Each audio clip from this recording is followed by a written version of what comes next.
Drama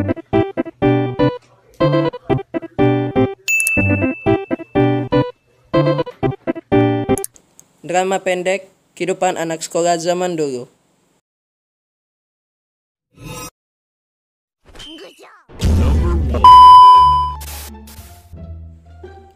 Waktu tepat menunjukkan pukul 7 di pagi hari. Bangku di dalam ruang kelas sudah dipenuhi oleh siswa-siswi kelas 10 yang sedang melaksanakan ujian dengan khidmat. Di antara seluruh siswa, ada 2 deretan bangku yang bersebelahan samping kiri dan kanan, serta depan belakang. Duduklah di sana 4 orang siswa-siswi, yakni Feby, Tommy, Tina, dan Majun. Tina duduk di depan Feby, sedangkan di bangku seberang kanan Feby, duduklah si Tommy di belakang Majun. Mereka terlihat tengah serius untuk mengerjakan soal yang dianggap paling sulit dan rumit, yakni matematika. Tina terlihat mengembangkan senyum karena ia merasa bisa mengerjakan semua soal dengan baik. Nah, aku tahu jawaban ini. Ini rumus yang kupelajari kemarin nih. Sementara itu, suasana berbeda terlihat di seberang kanan Tina.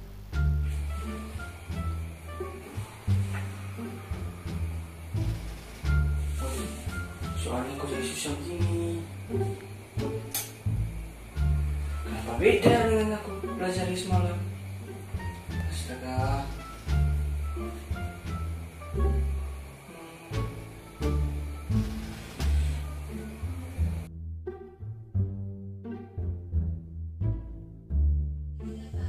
Ketika Majun ingin melihat jawaban Tina, tiba-tiba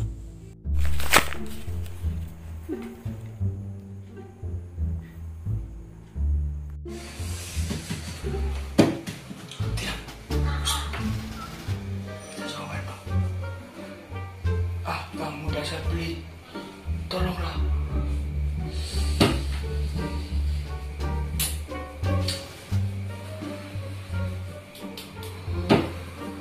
Feby terlihat sangat serius mengerjakan soal, meskipun di kelas ia belum pernah mendapatkan juara 1 hingga 3 besar, tetapi masih termasuk di dalam juara 5 besar di kelas. Karena Feby tergolong sebagai murid yang rajin, maka Majun berusaha menyontek lembar jawaban ujiannya juga.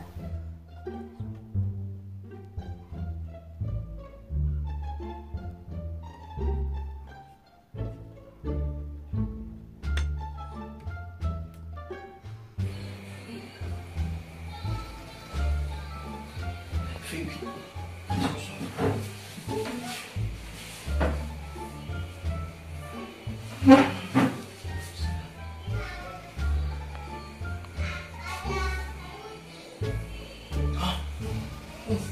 Si Feby bisa sekali itu ngerjain soal itu.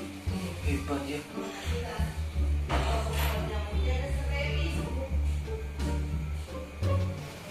Mana sih Tom?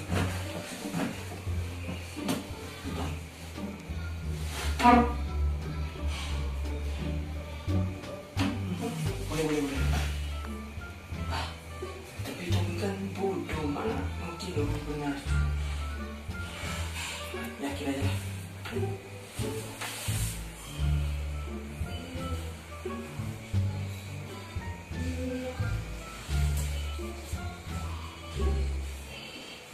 Waktu bergerak cepat.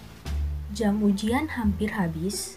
Majun masih baru mengisi hingga 6 soal dari 15 soal matematika yang modelnya belum pernah ditemui di berbagai sesi sebelumnya. Ia pun masih menengok ke kiri dan ke kanan tanpa henti.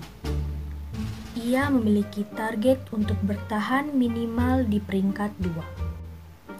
Ia sebenarnya pandai dan cerdas, tapi ia malas belajar, sedangkan saat ujian berlangsung, ia selalu berhasil mencontek jawaban murid yang dianggapnya paling pintar. Ia melakukannya sejak duduk di kelas 4 SD, dan kelakuannya pun berhasil menjadikan murid dengan peringkat bertahan di juara 2. Hal itu karena teman sebangkunya sangat pintar dan bisa diandalkan selama ini. Namun, Saat berada di kelas 6, teman sebangkunya meninggal karena kecelakaan. Kemudian sekarang tempat duduknya bersama si Tommy yang disarankan oleh Pak Guru. Majun tahu kalau Tommy tidak terlalu pintar dalam mata pelajaran karena ia ahli di bidang olahraga. Kini saat ujian sedang berlangsung, tempat duduk selama ujian harus dipisah dan tiap orang diharuskan menduduki satu bangku sendirian. Majun menjadi semakin kesulitan apalagi teman sebangkunya yang duduk di bangku belakang tidak bisa diandalkan. Namun, Majun juga sadar bahwa waktu hampir habis. Ia pun semakin bingung dan gelisah karena tidak bisa menjawab satu soal pun dengan kemampuannya sendiri. Semua yang diisinya berdasarkan jawaban milik temannya. Saat Majun berhasil mencontek lembar jawaban Feby, ia sangat senang. Sementara itu, Feby hanya membiarkan si Majun karena tidak sadar sedang dicontek. Pep, awas lembar jawabanmu dicontek sama si Majun tuh. Jangan dibiarin dong. Feby kaget dan tidak tahu apa yang terjadi. Lalu, dia tetap bengong ketika mengerjakan soal. Tingkah laku Feby yang diam saja sambil sedikit melongo membuat Pak Guru curiga dan menegurnya. Feby, kenapa kamu sedang bengong? Apakah jawabanmu sudah terisi semua?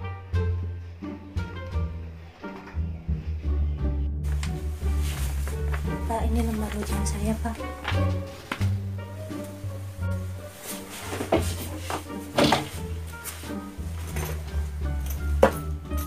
Feby bergegas pulang karena dia telah menyelesaikan tugas ujiannya. Makasih, Pak. Saya pamit pulang dulu, Pak.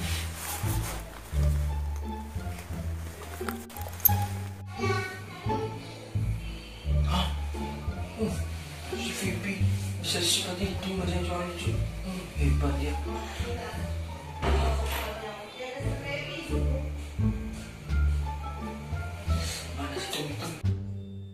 Karena Feby telah pulang, maka Majun pun semakin panik. Dia pun berusaha untuk mencontek pekerjaan milik Tommy.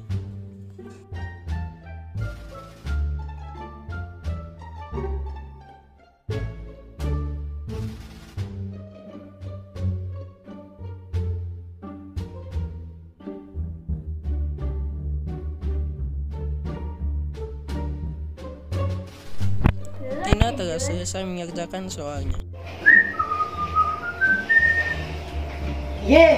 Hampir selesai. Sip dah. Majun mendengar gumaman si Tommy, kemudian tanpa berpikir panjang lagi, ia mencuri kesempatan untuk menoleh ke belakang tanpa sepengetahuan si Tommy. Majun terburu-buru mengerjakan soal dengan mencontek pengerjaan milik Tommy.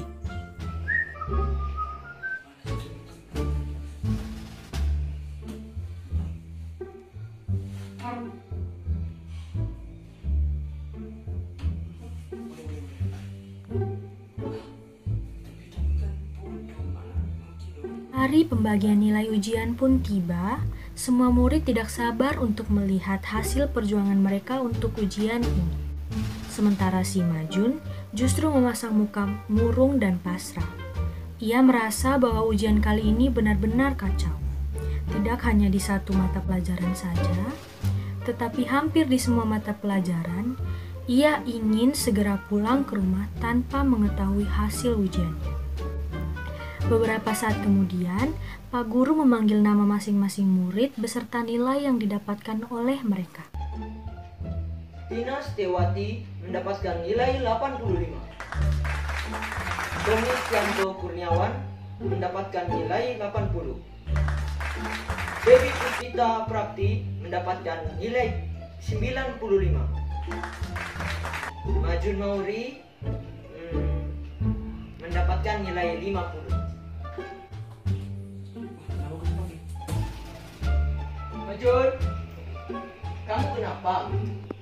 Kok bisa nilaimu jadi anjlok begini?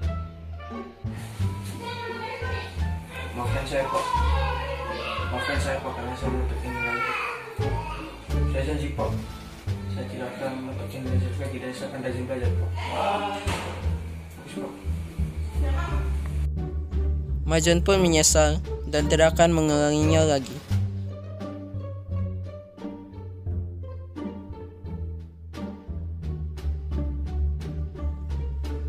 Jadi teman-teman, pesan dari drama ini adalah kita tidak boleh mencontek karena hal itu akan berdampak buruk bagi kita.